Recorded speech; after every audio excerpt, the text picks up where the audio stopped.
So for straight leg, hip flexion, pails and rails, you will need some kind of I've got a stretching strap here, or you could use like a dressing gown belt, a normal belt, and it needs to go underneath your foot.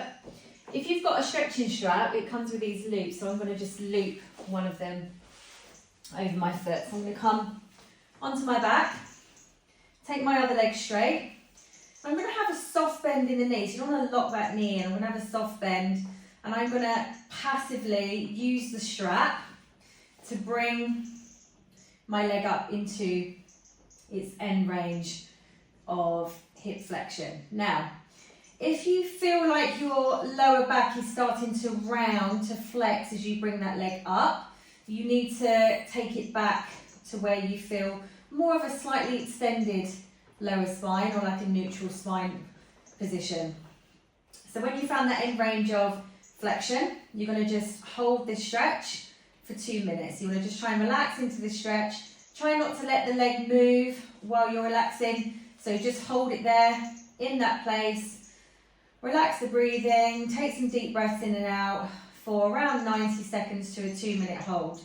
Now our pails is me driving my foot into the strap as if I'm trying to take my leg back down towards the floor.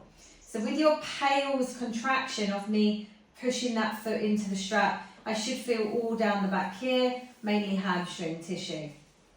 When you do your pails contraction, try not to let the leg come out of the end range position. So you're going to use that upper body to hold it nice and still, and then we do our pails contraction there. So we drive that intensity up.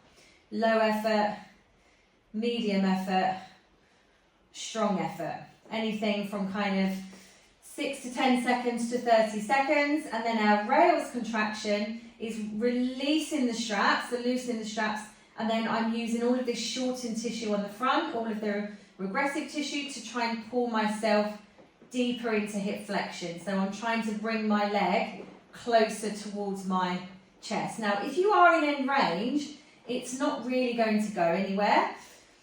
So that's why in your pails contraction, you want to just make sure the leg doesn't come out of that stretch. So then when you're trying to pull that leg into rails, you're trying to access more hip flexion. Then after your rails contraction, we're just going to relax into that stretch, use the straps, pull yourself a little bit deeper into that stretch, relax the breathing, hold for a little while. You can go for round 2 or just come out of that position. So that's your straight leg, hip flexion, pails and rails.